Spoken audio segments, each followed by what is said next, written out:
दोस्तों black panther Wakanda forever MCU के phase 4 की लास्ट मूवी होने वाली है, तो ये सबसे बेस्ट टाइम है एमसीयू के top 10 best moments of phase 4 के बारे में बात करने का, जहां पर हम कंसीडर करने वाले एमसीयू के फेज 4 की सारी मूवीज और सारे सीरीज या फिर आप बोल सकते हैं सारे शोज भी। दोस्तों मेरे को पता है कि अभी मेरे सब्सक्राइबर्स बनने ज्यादा नहीं, लेकिन मेरे को इतना अपने ऊपर कॉन्फिडेंट है कि आप में से 95% लोग मेरी इस लिस्ट के साथ एग्री करने वाले हैं। तो आइए वीडियो को स्टार्ट करते हैं without wasting any single time. So number 10 पर है टॉम हार्डी के वेनम का स्पाइडरमैन नो वे होम के पोस्ट क्रेडिट सीन में दिखना। दोस्तों जिस टाइम पर मैं थिएटर में बैठ करके इस मूवी को देख रहा था, उसी टाइम पर जब दिखाया गया टॉम हार्डी का वेनम, तो भाई उस टाइम पर ऑडियंस का रिएक्शन भाई क्या ही कहने। तो इसी ने हमारी इस लिस्ट में ये मोमेंट नंबर 10 पर है। देन नंबर 9 पर है इटर्नल्स मूवी में सेनेस्टियर्स का दिखना। भाई एमसीयू में किसी कॉस्मिक बीइंग्स का दिखना सबसे बेस्ट मोमेंट्स में से एक है और इसी ने ये नंबर 9 पर है। देन नंबर 8 पर है डॉक्टर स्ट्रेंज मल्टीवर्स ऑफ मैड्नेस में एमसीयू में प्रोफेसर एक्स यानी कि चार्ल्स जेवियर का कैमियो। यारो एक्स मैन की सीरीज जिसको हम लोग बचपन से देखते ही आ रहे हैं और उसके किसी कैरेक्टर का अपने सबसे फेवरेट यूनिवर्स यानी कि मार्वल सिनेमैटिक यूनिवर्स में देखना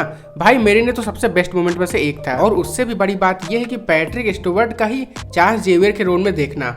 हालांकि अगर जेम्स मैकवाई होते तो भाई और ही मजा आ जाता है। Then number 7 from Moon Knight series. दोस्तों मून नाइट सीरीज एमसीयू की सबसे बेस्ट सीरीज में से एक है और उस सीरीज में काफी सारे बेस्ट मोमेंट्स थे, लेकिन हम यहाँ पर बात करें सिर्फ टॉप 10 की, तो यहाँ पर मैंने एक मोमेंट को चूज किया है जो कि सबसे बेस्ट लगा था मेरे को, और वो है स्टीवन ग्रांट का मार्क स्पेक्टर के लिए खुद को सेक्रीफाइस करना। भाई आप सोच कर देखो, स्टीवन ग्रांट एक ऐसी पर्सनैलिटी थी जिसको लड़ाई झगड़ा पसंद नहीं था और उसकी मार कुटाई से फटती भी थी, लेकिन जैसे उसका कैरेक्टर डेवलपमेंट दिखाया गया है ना भाई, फेज 3 का ये one of the best moment था। देन बात करते हैं नंबर 6 की। दोस्तों थॉर लव एंड थंडर वैसे उतनी अच्छी मूवी नहीं थी अगर बात करते हैं फेज 3 की, लेकिन थॉर लव एंड थंडर का जो लास्ट सीन था जहां पर दिखाया गया था इटर्निटी को, भाई एक कॉस्मिक एंटिटी का एमसीयू में दिखना वही बहुत ही क्रेजी थिंग्स है और किसी ने सोचा भी नहीं था कि हम लोग को थॉर लव एंड थंडर में ऐसा कुछ देखने को मिलने वाला है। और जो उसका वीएफएक्स और सीजीआई था बिल्कुल स्पेस की तरह दिखना, भाई इसी ने ये हमारी लिस्ट में नंबर 6 पर है।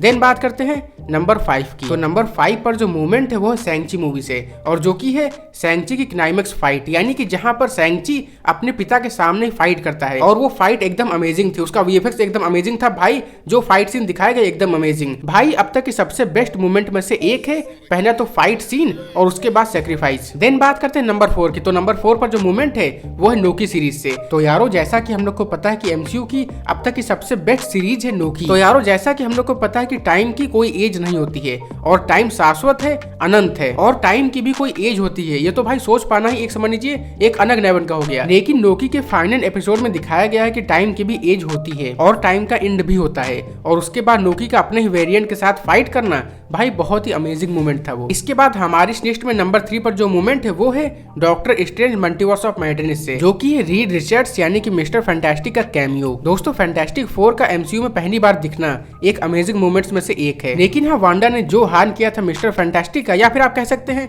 कि राइटर्स ने जो हार्न किया था doctor strange multiverse of madness का, भाई ऐसा तो कोई अपने दुश्मन के साथ भी नहीं करता, मतलब कौन से जन्म का बदला लिए हो यार। देन बात करते हैं टॉप 2 मोमेंट्स के बारे में, लेकिन इससे पहले वीडियो को लाइक कर दो अगर अभी तक नहीं किया है तो, और हाँ यार प्लीज चैनल को सब्सक्राइब भी कर देना। तो बात करते हैं मोमेंट नंबर 2 की, जो कि मैट मैडॉक यानी कि डेयरडेविल का cameo in Spiderman No Way Home. दोस्तों मैट मैडॉक के डेयरडेविल का फैन कौन ही नहीं, मतलब ऐसा कौन सा बंदा है जो कि चार्ली कॉक्स के डेयरडेविल का फैन ना हो। और यारो डेयरडेविल के मैंने तीनों सीजन देखे हुए नेटफ्लिक्स पर, और भाई जब से मैंने देखा था चार्ली कॉक्स को as a Matt Murdock as a Daredevil, तब से मैं उनका दीवाना हो गया था। मतलब भाई जैसे कि टोनी स्टार्क आयरन मैन के लिए है, वैसे ही चार्ली कॉक्स है मैट मैडॉक के लिए। तो यारो चार्ली कॉक्स के डेयरडेविल का स्पाइडरमैन नो वे होम में दिखना मेरे लिए सबसे बेस्ट मोमेंट है, लेकिन हाँ इससे भी बेस्ट एक है जो कि है नंबर 1 पर। आई थिंक आप लोगों ने अभी तक की गेस कर लिया होगा, जो कि है स्पाइडरमैन नो वे होम में 3 स्पाइडरमैन का दिखना। मतलब भाई टोबी मैguire, टॉम हॉलैंड और एंड्रयू गारफील्ड के स्पाइडरमैन का एक साथ दिखना भाई अब तक की सबसे बेस्ट और अमेजिंग मोमेंट में से एक है, और इसी ने ये मोमेंट हमारी इस लिस्ट में नंबर 1 पर है। दोस्तों स्पाइडरमैन एक ऐसी सीरीज है जिसको हम लोग बचपन से देखते आ रहे हैं, जैसे कि एक्स मैन है, लेकिन हाँ स्पाइडरमैन की सीरीज मेरे जिगर के थोड़ा सा ज्यादा करीब है, और इसीलिए ये मोमेंट हमारी इस लिस्ट में नंबर 1 पर है। दोस्तों आज से 2 साल के पहले मैंने कभी भी सपने में भी सोचा नहीं था कि ऐसा हम लोग को देखने को मिल सकता है एमसीयू में, मतलब भाई तीनों स्पाइडरमैन एक साथ, लेकिन मार्वल ने ऐसा कर दिखाया और इसी ने ये मोमेंट हमारी इस लिस्ट में नंबर 1 पर है। वैसे ये मैं 3 बार बोल चुका हूँ, लेकिन कभी कभी होता है भावनाओं में बह जाते हैं, तो मैं इस वीडियो को यहीं पर एंड करता हूँ। Peace out.